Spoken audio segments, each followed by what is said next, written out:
Good evening, everybody, and welcome to another weekly edition of my legal presentation, Legalese, for the Tampa Car Crash Lawyer website. And I appreciate you joining us this evening for our presentation. We're very lucky to have with us this evening Dr. Susanti Chowdhury. Dr. Chowdhury is a pain management specialist. He has been practicing in the Tampa Bay area for over 25 years in the area of pain management, taking care of patients who've been involved in motor vehicle accidents and otherwise injured and suffering from chronic pain. Doctor, it's a pleasure having you with us. Thank you for being here. Yeah, thank you for having me. I appreciate it. Oh, it's our pleasure. It's our pleasure. Tell us a little bit about your education. Where did you go to? Where did you get your doctorate in medicine? I went to undergrad and medical school at the University of Oklahoma. And then afterwards, I did an internship in internal medicine in Tulsa. Then I ended up in Louisville, Kentucky for 2 years. I did anesthesia in 2 years in Louisville, Kentucky. Ended up in Mayo Clinic for my final year of anesthesiology. And then I stayed at Mayo Clinic and did a fellowship in interventional pain management. And so, okay, it indicates your residency and internship were at Mayo Clinic, University of Louisville. Correct. Okay, and University of Oklahoma. Okay, and you also have a ton of society memberships as well. AMA, Florida Society of Anesthesiology, just to name a couple of them. Correct. And do you hold any certifications? Are you a diplomat of any boards? Yeah, I'm a diplomat of the American Academy of Pain Medicine. Okay, well, what did you have to do to achieve that? Take a test. Take a test. Obviously. Take a test and have so many hours of education and training. And understand that you are quite a good basketball player. Basketball, actually, football was my biggest skill. So, I actually had to choose between football and med school. Wow. Well, I think you made the right choice. But anyway, for the past 25 years, you've been the president and medical director of Advanced Interventional Spine and Orthopedic Consultants, and you've been taking care of patients throughout the Tampa Bay area. What has that been like? Enjoyable. I mean, I got into medicine to help people, which is obviously a rarity in this day and age, but I want to make people better, and I do it in a very conservative, cost-effective manner, which unfortunately in this realm of medicine, the way medicine works today, doesn't happen too much. People do my colleagues and stuff are doing things that unfortunately are maybe not the best for the patient, but it's the best for the pocketbook. And I told myself when I actually quit medicine after 6 months of practice and had a USF offered me a job to coach football. And so I, after decided to stay in medicine. It helped that my wife had a child on the way. And I decided that I'm not going to do what other doctors do. I'm going to do what I got into medicine to do, is help people. And I've maintained that for 25 years and pretty successful practice. At one point, I had 5% of my patients from out of the country. Wow. Well, so what is a pain management specialist exactly? So pain management encompasses many different specialties. It can encompass anesthesiology, which is the biggest probably of what's out there. Physiatry, which is basically a physical medicine doctor. There's neurologists, psychiatrists that claim to be pain management doctors, and some orthopedic surgeons that are claimed doctors. I say claim, they are pain management doctors.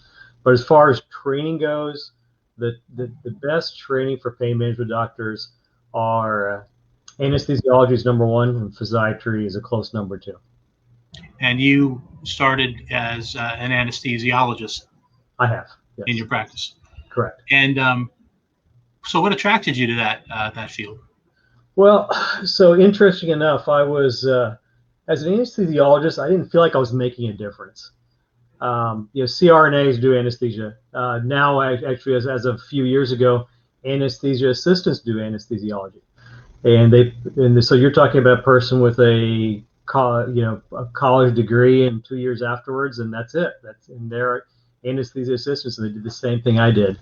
So the bottom line is 80% of anesthesia cases can be done by a anesthesia assistant. You don't need to be a specialist you don't have to be an MD to do anesthesia.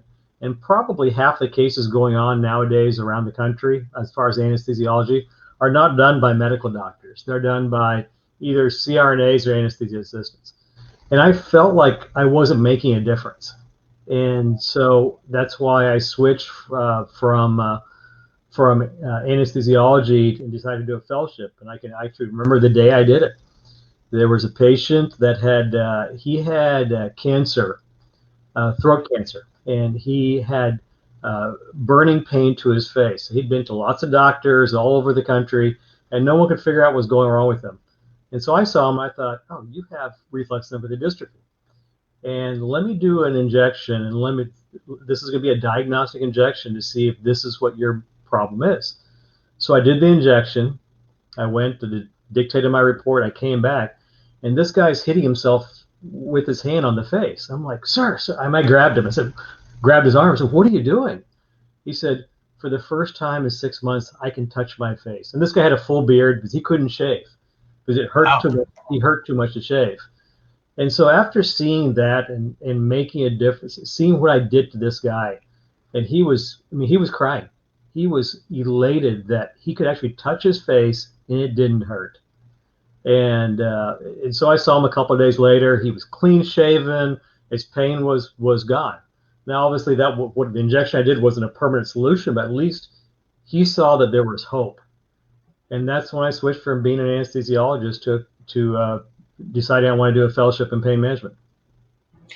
That's pretty impressive, Doc. And one of the things that I noticed, and you've treated quite a few of my clients in the past, and to great outcomes. You also do a lot of testifying in personal injury cases. But what is it that you would like the patients to know that are hesitant to have any kind of interventional pain management that requires injections or the like? Well, the biggest thing is people in general think surgery is a cure, and especially for spine injuries. With spine injuries, the success rate of injections is about 85%. And I'm not talking one injection. I'm talking, some of these patients may have to have injections off and on the rest of their life. Whereas surgery, the 2-year success of spine surgery, and this has been repeated again and again and again, is only 38%. So it's less than 40%. That means 60% of the patients that have spine surgery in 2 years will have the same pain or more pain. And probably that more pain is 10 to 15% of the patients that have spine surgery end up with more pain.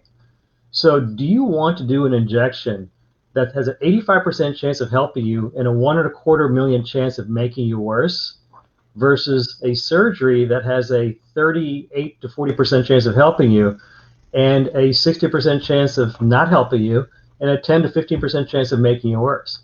So again, I'm not curing these patients with these injections.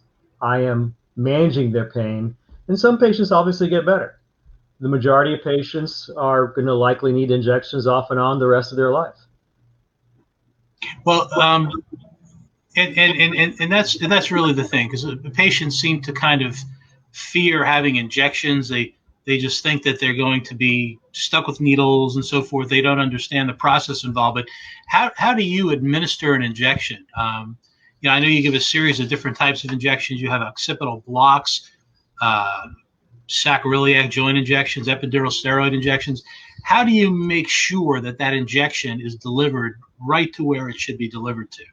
Well, first of all, we see the patient, we evaluate the patient, we look at MRIs. If they have MRIs, if they need MRIs, we order MRIs. We try to figure out where the pain's coming from. And 80% of the time, between what the patient tells you and on the physical exam, this is even before the MRI, 80% of the time you know what the problem is without an MRI. As long as you listen to the patient and do a proper physical exam, which is kind of unheard of in this day and age of medicine, but do a proper physical exam, you can tell where the pain's coming from. A lot of times it's not one place. It can come from, like low back pain can be caused from 4, 5, 6 different places. And a lot of patients don't have just one problem. It can come from the sacroiliac joint. It can come from the facet joint. It can come from the disc herniation. It can come from just muscle spasms.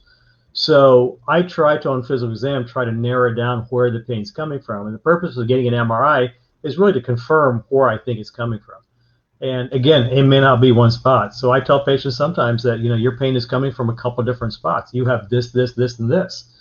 So let me treat this first because the predominant pain is coming from here. So we'll do this injection first, and this may take care of this pain in your mid-back.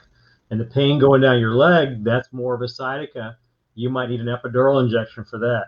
The pain right over your hip is coming from your sacroiliac joint. So most people's pain is not coming from one spot, but sometimes it is. And I've had plenty of patients, one shot, they do great, they never have to come back again. But majority of patients have multiple areas causing their pain, and it's just a matter of sticking to it. Unfortunately, people in general think surgery is a cure. And I can't tell you in my 25 years of practice how many times I've heard practitioners tell me, I want to get cured. Well, does 40% sound like a cure? So anyway, I try to educate the patients, and I'm not going to knock the surgeons. The surgeons do, if you're a hammer, everybody looks like a nail. If you're a surgeon, you are used to doing surgery. And we have a lot of good surgeons out there. So nothing wrong with the surgery, and usually the surgical outcome is great. But the problem is when you have spine surgery, 6 months to a year after having spine surgery, you start developing scar tissue. So even though the disc herniation has been taken out, the nerve impingement, whatever, is gone, now all of a sudden, now you have scar tissue that wraps around that nerve that causes the same pain. And the problem is, for me, if somebody has had surgery, when I do the injection after surgery, it's much tougher because now they have scar tissue there. So when I inject a cortisone, inject it into that spot, some of that cortisone is not going to get to that spot where it needs to go because now there's scar tissue wrapping around that nerve.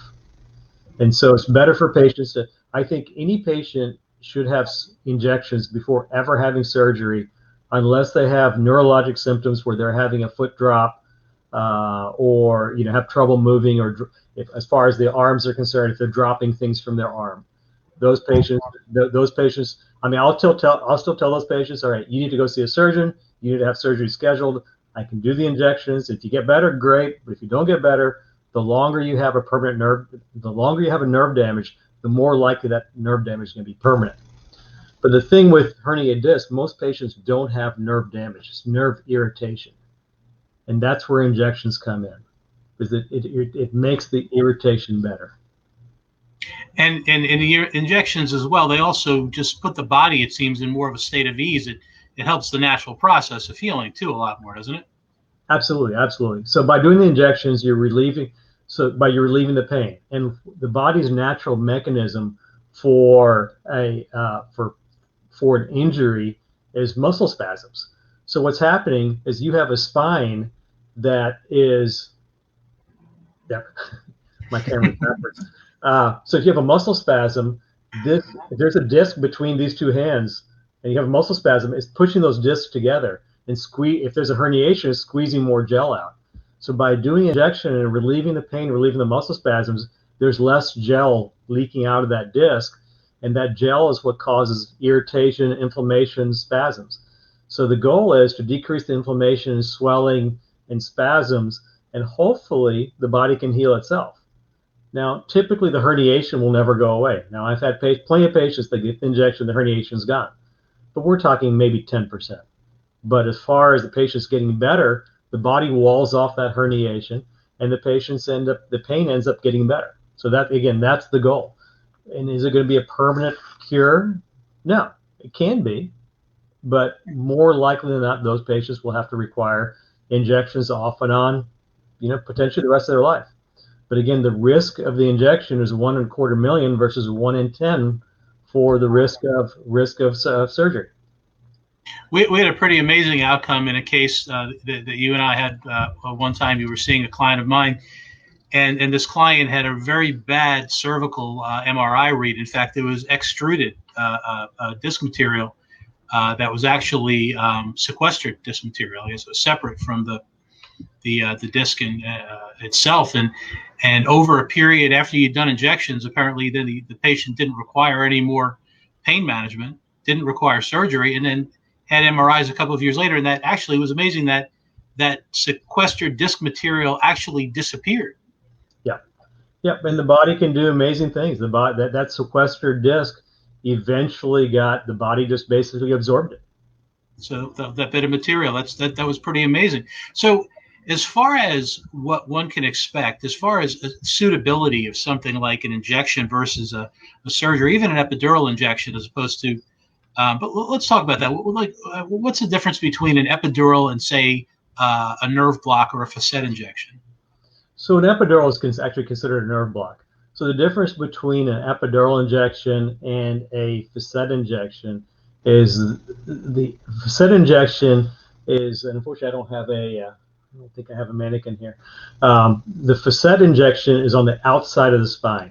So the facet injection is these, so this is this, if my hand is the spine and say this is the center of the spine, the facet are joints on the outside of the spine that allows the spine to twist and turn and bend. And those joints get irritated during an injury or an accident or et cetera. So the purpose of the facet injection is if the patient's pain is more midline with no what I call radicular symptoms or sciatica, then we inject these facet joints and try to decrease the inflammation in those facet joints. And those nerves that are disseminating from the spine are then, they're able to do that without interference. Correct. Oh, okay. So, yeah. So the facet joints itself can cause muscle spasms and pain, which can cause pain. So the difference between an epidural injection, the epidural injection is going into the spine and predominantly is treating the disc herniation, whereas the facet injection is going on the outside of the spine, and the purpose of it is to treat more of the whiplash injury or the inflammation or arthritis in the joints. A lot of patients have arthritis in their back that are asymptomatic. They don't even know they have arthritis. Then they get injured, they get in a car accident, they fall down, and those joints, which already have arthritis now, all of a sudden, that they never had pain. Everybody has arthritis. But now all of a sudden, now they have pain in those facet joints because they had an injury, a traumatic injury or a fall, where now these facet joints are irritated and inflamed more than they were before, and now they actually can feel it. That's, yeah. And when you're actually administering the epidural, how do you make sure that the epidural is being administered in the right place? Do you image it? Yeah, so I use X-ray it's called fluoroscopy. It's live video fluoroscopy. So we have the patient, like if we're doing a lower back, we have the patient laying down on the table. We're watching the X-ray, and we put the needle right in. So the typical the typical epidural injection from the time I numb it to the time I finish it is typically 45 seconds to a minute. It's pretty quick, and the most common thing I hear from my patients is, that's it? That's it. So, and obviously, I'm not going to talk about other doctors' skills, but I've heard doctors taking 10, 15 minutes to do epidural injections. My average epidural for a lower back is 45 seconds. My average for a neck is a minute to a minute and a half. Been doing this for 26 years. Again, this is what I do. This is my full-time job. That's all I do. I'm not there's a lot of other people trying to do these injections. There's primary care doctors doing these injections. There's surgeons doing these injections. They weren't trained in it. They do it. And I can tell you their outcomes are not as good as my outcomes, because this is what my training, this is my specialty. This is what I did after 4 years of medical school. I did an internship, 3 years of anesthesiology, and a fellowship on doing what I do. And there's a lot of people out there that go to a weekend course that are trying to do the same thing without the success. Absolutely. And Doc, if we were to look at just a garden variety motor vehicle accident, when is the time for a patient to see you? Personally, my recommendation, day one. And the reason being is, one, get a full evaluation to see what's going on. I say day one, but the pain management doctor should be the first stop. One, do a complete evaluation. With motor vehicle accident, rear end accident, TMJ injuries are very commonly missed by the ER. ER miss. So when you go to emergency room, they're looking for a traumatic injury, a fracture, a brain bleed, and things like that. They're not treating disc herniations. They're not treating anything that's so-called non-emergency. A disc herniation typically is not an emergency unless you're paralyzed or unless you can't move your hand. So the emergency room typically is just doing CT scans, looking for broken bones, broken spine, and those things. And so the benefit of coming to a pain management doctor is you're getting 90% of the 95% of the patients don't have these things that an emergency room is going to treat. So 5% of those patients are going to be treated in the emergency room. The rest of them, the other 95%, are going to be basically sent on the road and sent to a chiropractor or wherever, orthopedic surgeon. And again, if you're going to an orthopedic surgeon, they're looking for broken bones or torn rotator cuffs and things like that. Most patients don't have that. They have, they have a partial tear, or they'll have inflammation or tendonitis in the shoulder. So the benefit of going to a pain doctor is we evaluate it, we get the MRIs right away, so we know exactly what's going on. And to me, the key is to get the MRI early, so you can see what the damage is, and then treat it there. And I use chiropractors all the time. I get most of my referrals from chiropractors. So I am not knocking chiropractors at all. And most of my patients that I see, if it's an injury that doesn't need a injection right away, I'm going to send them to a physical therapist or a chiropractor. Absolutely. And Doc, you're qualified to make that emergent medical condition diagnosis as well. You do that for your patients, don't you? Correct. That helps them.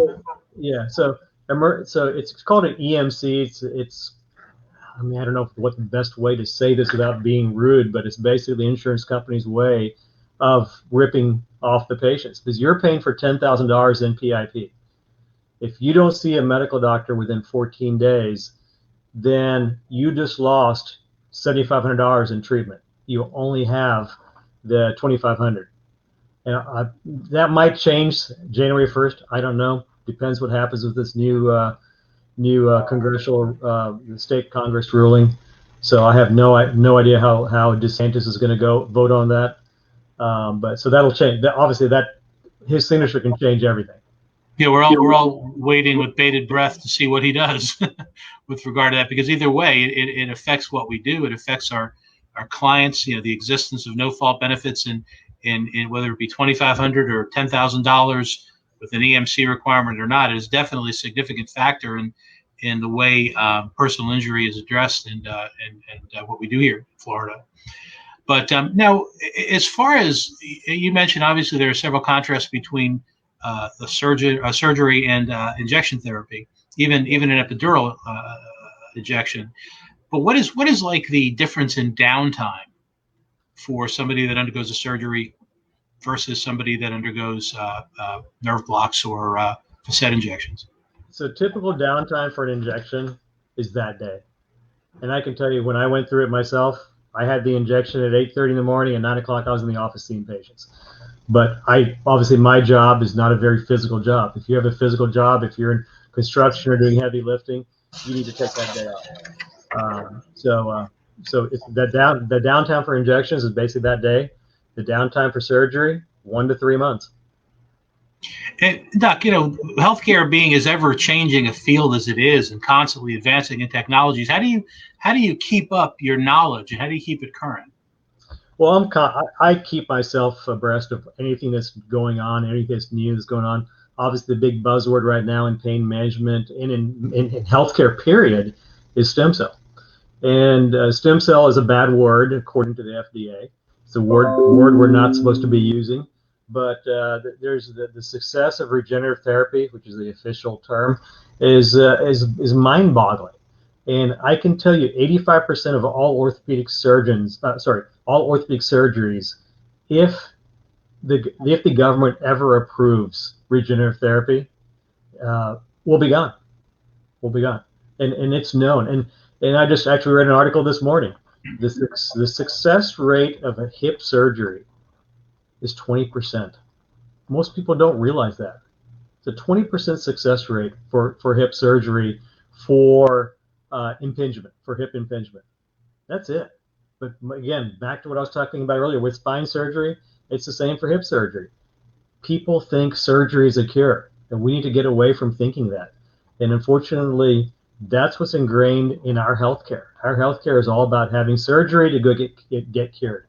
Surgery is not a cure unless you have an acute injury. If you have a fracture, if you have a hip fracture, I can't do anything about that. You got to go see an orthopedic surgeon. But if you have a tear in the acetabulum and it's inflamed, especially now with regenerative therapy, I mean, those patients are, I mean, I did a study 2 years ago looking at my patients that had regenerative therapy. And it was the 6-month success rate was at 80%. And I need to redo that study to see where they are now. Most of these patients now are 2 years and over. But, 80%, if I can get 80%, I'm not having surgery. Yeah, it's regenerative medicine is an amazing field, and I know that you and I have to pick a different day to have you come back on and talk all about that as it pertains to your practice. But from what we've discussed and from what I know, it really is quite amazing what can be done. One of the other things that I think is probably worth considering for people is what you do for patients versus, say, what a surgeon might do is you don't alter a patient's anatomy. Correct.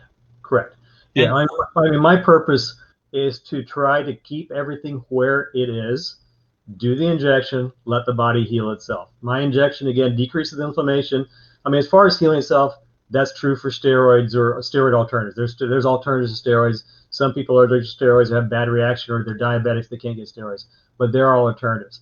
And again, now with regenerative medicine, we are not just masking the pain and letting the body heal itself. With regenerative medicine, we can treat these problems. And I'm not saying, I'm not going to use the word cure, but I've had plenty of patients that have had injuries, including myself. I had a rotator cuff chair, and I went through the regenerative therapy. And the next MRI that I had a few years later, when I had a different injury, the rotator cuff tear, you could not even see it. It was 100% healed. The radiologist couldn't even see it.